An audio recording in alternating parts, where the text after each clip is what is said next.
من الشیطان الرجیم بسم اللہ الرحمن الرحیم ما كان لبشر ان يؤتيه الله الكتاب والحكم والنبوة ثم يقول للناس كونوا عبادا لي من دون الله ولكن كونوا ربانيين بما كنتم تعلمون الكتاب وبما كنتم تدرسون۔ ما کان لبشر، کسی انسان کے لیے یہ جائز نہیں ہے، ان یؤتیہ اللہ الکتاب، کہ اللہ رب العزت کی طرف سے اسے کتاب، حکمت اور نبوت دی گئی ہو،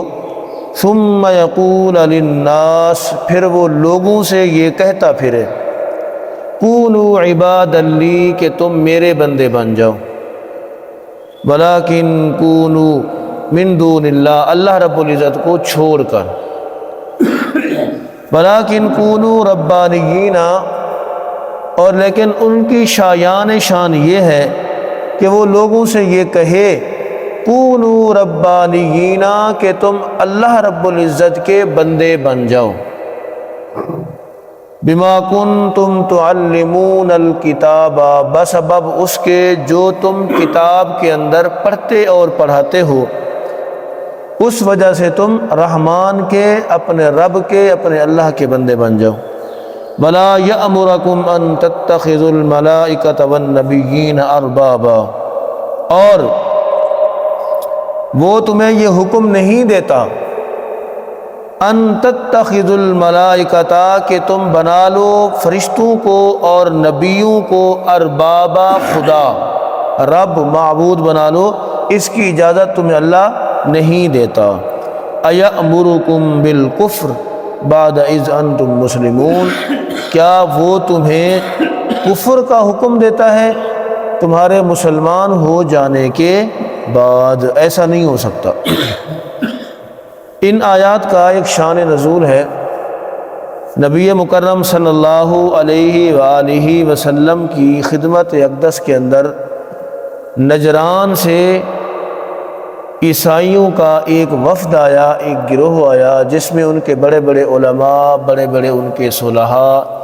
ان کے مذہب کے مطابق بڑے بڑے متقی لوگ موجود تھے۔ اور جب مدینہ منورہ کے یہودیوں کو پتہ چلا کہ عیسائیوں کا ایک گروہ آیا ہوا ہے تو وہ بھی آ گئے، اور ان کے آنے کا مقصد جو تھا وہ یہ تھا عیسائیوں کے ساتھ بحث مباحثہ کرنا۔ وہ عیسائیوں کو نیچا دکھانا چاہتے تھے، اور وہ نبی مکرم صلی اللہ علیہ وآلہ وسلم کی بارگاہ قدس کے اندر آ کر یہ بتانا چاہتے تھے کہ ہم سچے ہیں، یہ جھوٹے ہیں۔ تو انہوں نے آپس میں بحث کی، نبی مکرم صلی اللہ علیہ وآلہ وسلم نے ان دونوں کو اسلام کی دعوت دی۔ آپ نے فرمایا کہ تم ایک اللہ کو خدا مان لو اور مجھے اللہ کا رسول مان لو۔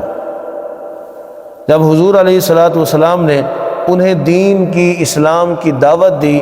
تو یہودیوں میں سے ایک شخص یہ کہنے لگا کہ اے محمد بن عبداللہ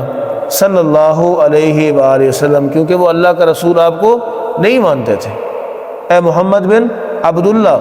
کیا آپ یہ چاہتے ہیں کہ ہم بھی عیسائیوں کی طرح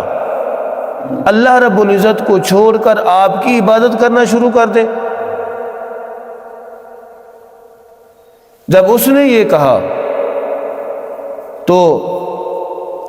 عیسائیوں میں سے بھی ایک شخص یہ بول اٹھا کہ کیا آپ یہی چاہتے ہیں کہ ہم اللہ کو چھوڑ کر اللہ کے غیر کی عبادت کرنا شروع کر دیں؟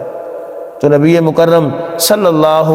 علیہ وآلہ وسلم نے اس وقت جو جواب عطا فرمایا وہ کچھ یوں تھا، آپ نے فرمایا کہ نعوذ باللہ من ذالک، میں اللہ رب العزت کی اس بات سے پناہ مانگتا ہوں کہ میں کسی سے یہ کہوں کہ اللہ کو چھوڑ کر تم میرے بن جاؤ، میں کسی سے یہ کہوں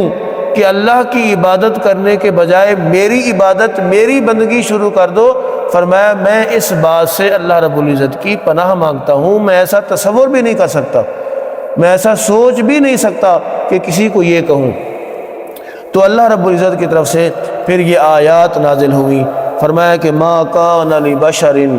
یؤتیہ اللہ الکتاب والحکم والنبوہ،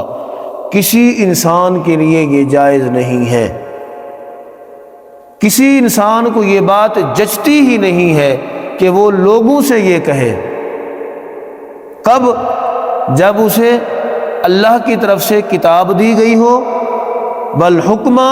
اور اللہ کی طرف سے اسے حکمت دی گئی ہو، والنبوۃ، اور اللہ کی طرف سے اسے نبوت بھی عطا کی گئی ہو۔ یہ ساری چیزیں حاصل کر لینے کے بعد وہ لوگوں سے یہ کہے کہ تم کونوا عبادا لی من دون اللہ، کہ تم میرے بندے بن جاؤ۔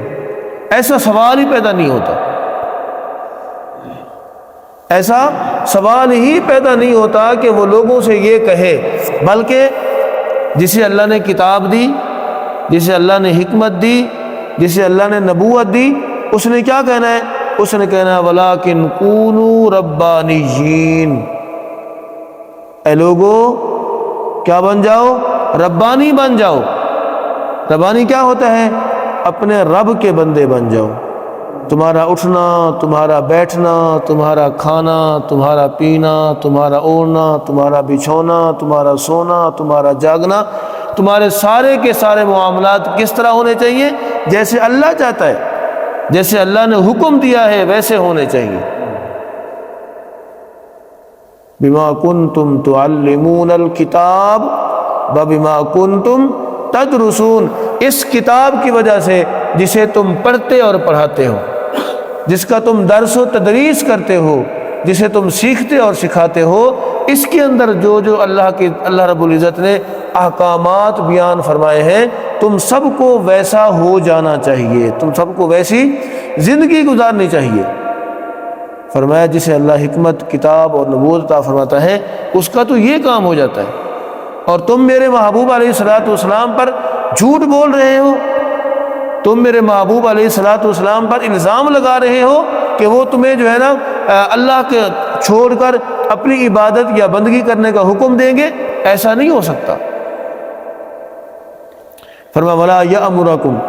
أَن تَتَّخِذُوا الْمَلَائِكَةَ وَالنَّبِيِّينَ أَرْبَابًا، اور میرے محبوب تمہیں یہ بھی نہیں کہہ سکتے،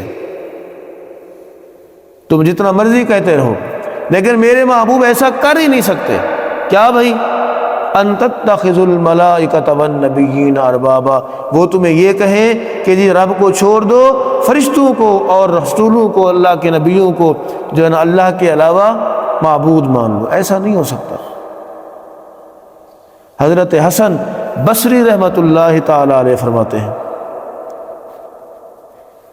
کہ عام مومن، ادنا سا مومن، اس سے بھی نبی تو بڑے دور کی بات ہے، ولی، غوث، کتب، ابدال بڑے دور کی بات ہے، عام مومن سے بھی یہ تصور نہیں کیا جا سکتا، عام مومن کے بارے میں بھی یہ نہیں سوچا جا سکتا کہ وہ کسی سے یہ کہے کہ بھائی میری عبادت کرو، میری پوجا پاٹ کرو، نہیں ہو سکتا ایسا، کیونکہ اللہ رب العزت نے مومن کو ان چیزوں سے بڑا دور رکھا ہوا ہے۔ حضرت عدی ابن حاتم رضی اللہ تعالیٰ عنہ حاتم تائی کے بیٹے ہیں، حضرت عدی حاتم تائی کے بیٹے ہیں، ان کی نبی مکرم صلی اللہ علیہ وآلہ وسلم سے محبتوں کی داستان بڑی عجیب ہے، چونکہ یہ موقع نہیں ہے اسی لیے ہم اس طرف نہیں جاتے۔ ایک مرتبہ نبی مکرم صلی اللہ علیہ وآلہ وسلم سے عرض کرنے لگے، یا رسول اللہ صلی اللہ علیہ وآلہ وسلم، میں نے تو کبھی اللہ کے علاوہ اللہ کے نبی حضرت عیسیٰ علیہ نبینا علیہ الصلوۃ والتسلیم کی عبادت نہیں کی، اور نہ ہی میں نے عیسائی راہبوں کی بات مان کر ان کی عبادت کی ہے۔ تو نبی مکرم صلی اللہ علیہ وآلہ وسلم نے بڑا دلچسپ جواب دیا۔ آپ نے فرمایا، کیا جب وہ تمہارے لیے حلال کو حرام کر رہے تھے تو کیا تم ان کی بات نہیں مانتے تھے؟ یا رسول اللہ مانتا تھا۔